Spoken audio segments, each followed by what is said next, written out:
transações na blockchain. Como eu havia prometido para vocês, a aula de hoje a gente vai refletir sobre alguns conceitos um pouquinho mais técnicos da forma de funcionamento da Bitcoin. Vamos falar sobre chaves públicas e privadas, explicar um pouquinho sobre criptografia, como funciona, como isso se interrelaciona com a assinatura de transações na blockchain do Bitcoin. E vamos ver uns exemplinhos de como vocês mesmos em casa, com toda tranquilidade, podem brincar um pouco com esse conceito e entender melhor como é que funciona a Bitcoin. Bitcoin é um sistema bastante complexo, né? Vocês não têm uma ilusão que vocês vão aprender isso em uma semana e muito menos nessa aula isoladamente. Eu tenho esperança que com um pouquinho que eu vou passar para vocês hoje, vocês vão ser capazes de começar uma exploração por conta própria. Na página do nosso curso, se vocês forem em Lectures e clicarem em Bitcoin, no notebook Bitcoin, esse aqui que eu estou apontando com o cursor, vocês vão abrir a seguinte página, a seguinte notebook do Python. E aqui eu vou lembrar vocês, né, que a gente falou lá na frente, que um pouquinho de conhecimento de Python e programação de maneira geral ia ser importante para o nosso curso, certo? Então aqui a gente começa a usar. Muito bem, para a gente executar esse notebook, se você quiser acompanhar comigo no vídeo, tá ok, mas eu recomendo muito que você abra esse notebook, faça o download, abra esse notebook no seu computador e execute ele. Então, para a gente executar esse notebook, a gente vai precisar principalmente ter instalado no nosso computador um Python pelo menos versão 3.5. Pode ser que funcione uma versão anterior, mas para garantir 3.5 pelo menos. Nesse exercício que está descrito aqui no nosso notebook, a ideia é que a gente aprenda a interagir com a tecnologia do Bitcoin. Então nós vamos usar uma biblioteca que foi escrita pelo Vitalik Buterin, que é um cara que é bem famoso no mundo das criptomoedas porque ele inventou o Ethereum, né? E quando ele estava aprendendo sobre Bitcoin, ele escreveu essa biblioteca em Python para que ele pudesse interagir exatamente como a gente está fazendo agora com os conceitos mais básicos do funcionamento dessa criptomoeda. Então, na base do funcionamento de uma criptomoeda estão os endereços, certo? Para eu poder fazer uma transação, enviar dinheiro para alguém, eu preciso conhecer o endereço dessa pessoa. Esse endereço, na verdade, é também referido como uma carteira. Como se a gente tivesse o endereço da carteira de alguém. Pense assim. Então, se eu quero mandar dinheiro para você, eu vou mandar uma transação, vou abrir uma transação conectando a minha carteira com a sua carteira e especificando quanto dinheiro, criptodinheiro, vai ser transferido naquela transação, certo? Acontece que as criptomoedas não são chamadas de criptomoedas à toa. Elas são criptomoedas porque elas são baseadas numa tecnologia já bem conhecida do público em geral, denominada criptografia. Conhecida, porém não compreendida pela maioria. Então vamos falar aqui de alguns pequenos elementos que são importantes para a gente entender como é que funciona o endereço de carteira do Bitcoin. Tudo começa quando a gente cria a chamada chave privada. Em criptografia existe um conceito muito fundamental chamado criptografia de chave pública e privada. Como é que funciona isso? A chave pública é uma chave que você pode publicar, distribuir para todos os seus amigos, e essa chave pública está associada a uma chave privada que deve ficar secreta no seu poder, de maneira que qualquer pessoa pode utilizar a sua chave pública para encriptar um documento ou qualquer outro arquivo e enviar para você, com a certeza de que só a pessoa que contém que tem sob seu controle a chave privada vai ser capaz de desencriptar aquele objeto. A Bitcoin utiliza a criptografia de chave pública e privada de uma forma um pouquinho diferente. Primeiro vamos criar a tal chave privada. A chave privada nada mais é do que um número de 256 bits de comprimento.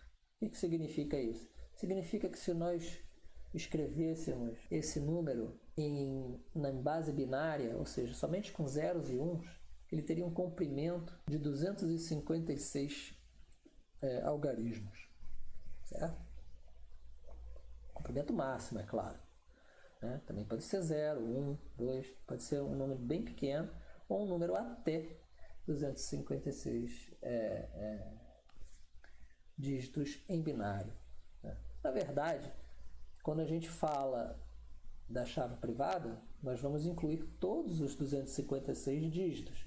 Alguns podem ser 0, não tem problema. Então, como é que a gente obtém essa chave privada? Nós vamos obter essa chave privada através de uma função hash.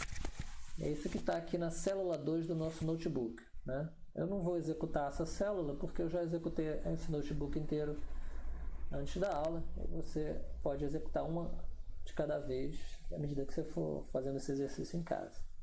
Como é que eu faço para obter uma chave privada? A chave privada é simplesmente o hash de algum texto. Né? Então aqui a gente tem, para seguir o exemplo que vem na documentação da própria biblioteca do Vitalik, nós vamos usar o seguinte texto: Some big long brain wallet password. A ideia é que eu não preciso memorizar esse número aqui, que é a minha chave privada. Eu posso memorizar um texto que faça sentido na minha cabeça e depois, em qualquer momento, eu posso recuperar a minha chave privada aplicando a função de hash.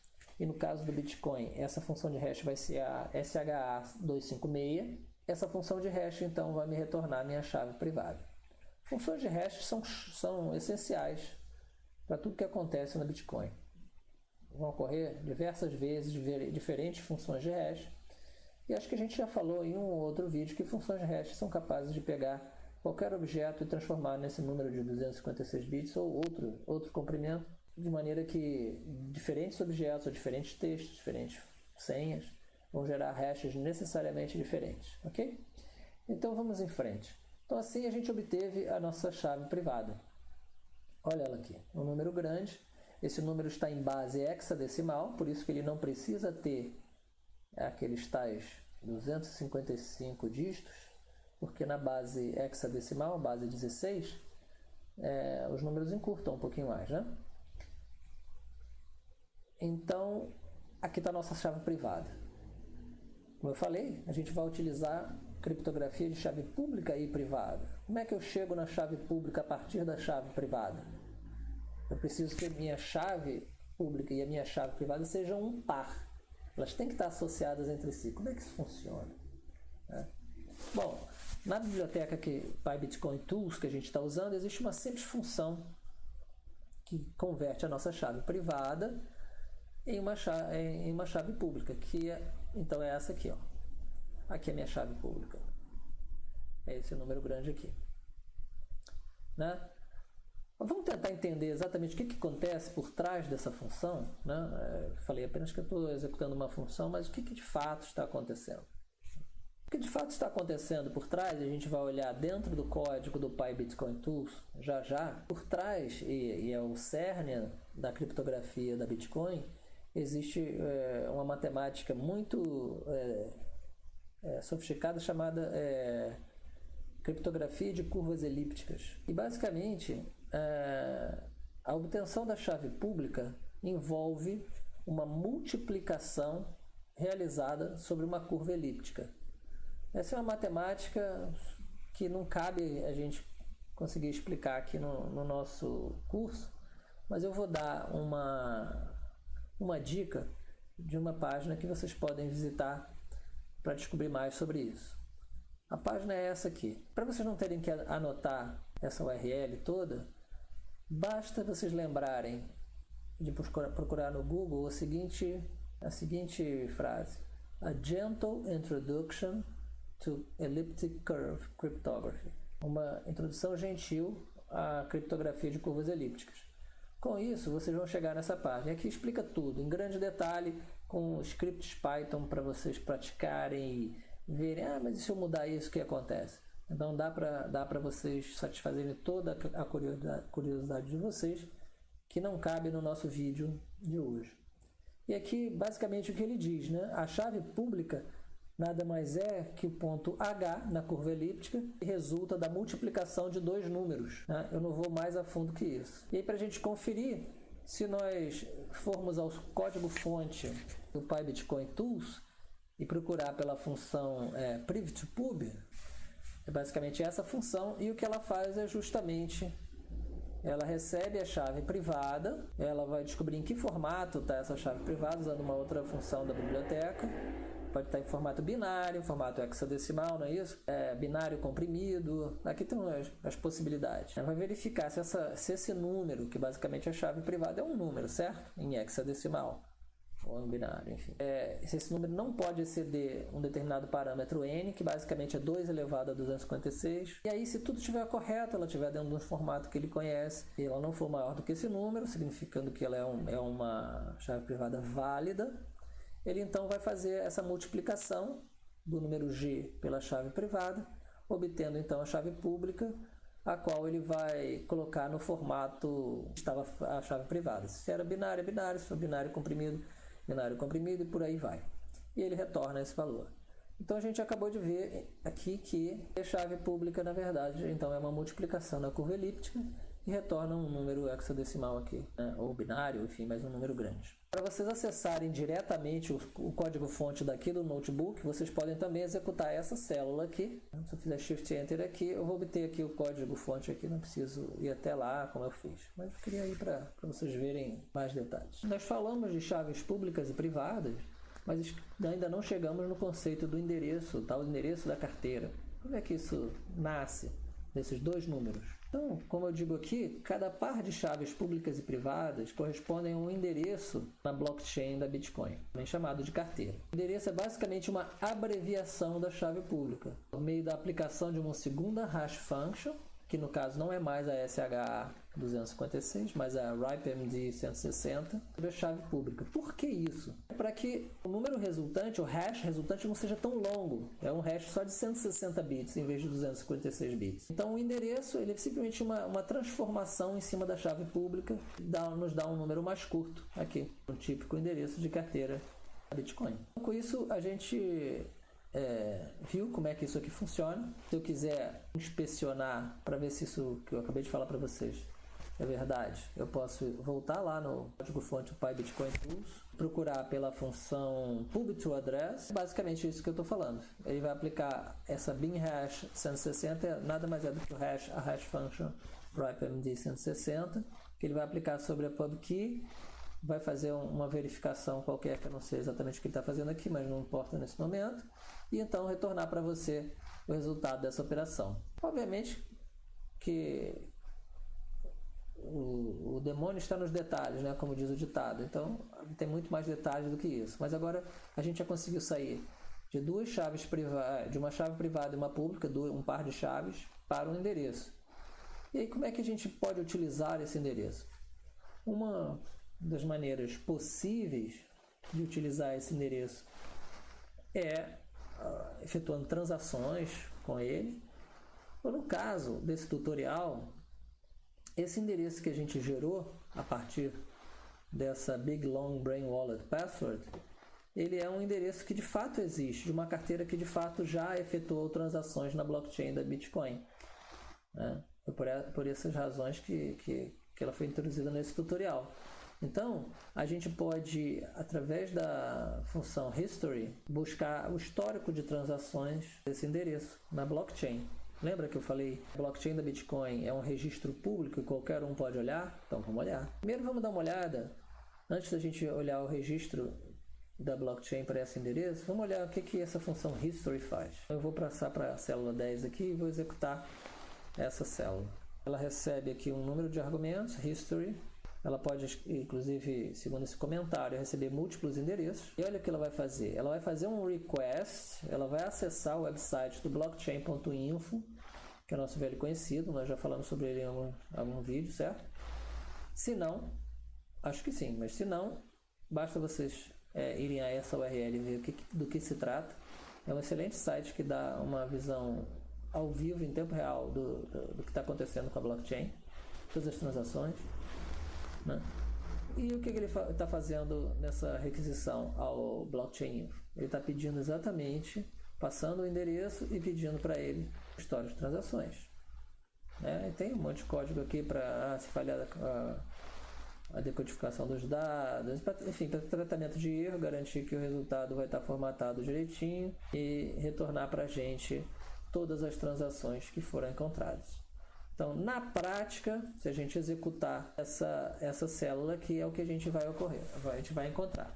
Vejam bem, ela vai nos retornar uma lista de dicionários, na verdade isso é formato JSON, certo? Que basicamente é igual a um dicionário no Python. E esses dicionários, todos eles vão começar com endereço. Nosso endereço, olha aqui o endereço. É esse mesmo endereço. Block height significa a numeração sequencial do bloco onde essa transação ocorre, considerando que o bloco Gênesis, o bloco que dá origem à cadeia blockchain, ele é o número 1 ou 0, não me recordo. Então, significa que ele correu na posição no bloco número 262.537. O resultado da transação, quanto foi gasto. A gente teria que olhar a documentação dessa biblioteca para entender exatamente o que é o que aqui. Uma coisa fácil da gente codificar o valor. Tem aqui uns 50 mil o valor do que foi executado nessa transação. 50 mil, não sei quais as unidades. Se for Satoshi, não é muito. Se for Bitcoin, é uma verdadeira fortuna. E provavelmente isso aí deve estar em unidades Satoshi, ou alguma outra subdivisão da Bitcoin. Ok? Então isso aí completa a nossa pequena investida sobre os elementos básicos que compõem o funcionamento da Bitcoin. A gente poderia ir mais fundo? Claro, poderia.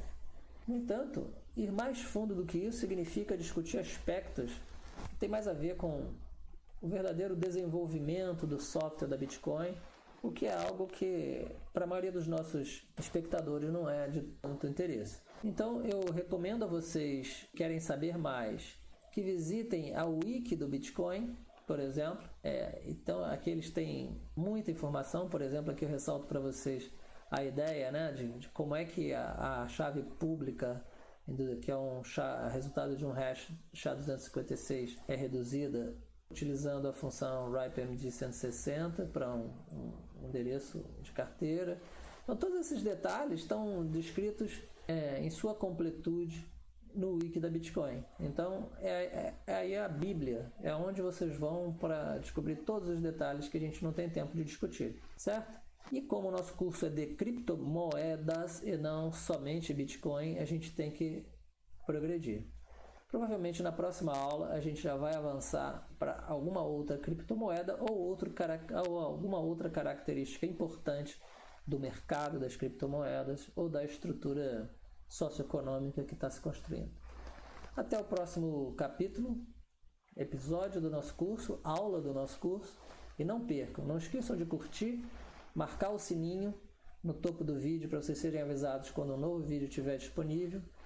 E voltem na próxima semana ou até antes disso, se vocês estiverem acompanhando também o nosso subcanal Block News, para continuarem informados sobre o que está acontecendo no mundo das criptomoedas. E cedo ou tarde, não percam, nós vamos já começar a desenvolver aplicações da blockchain. Não abro mão disso. Até a próxima, pessoal.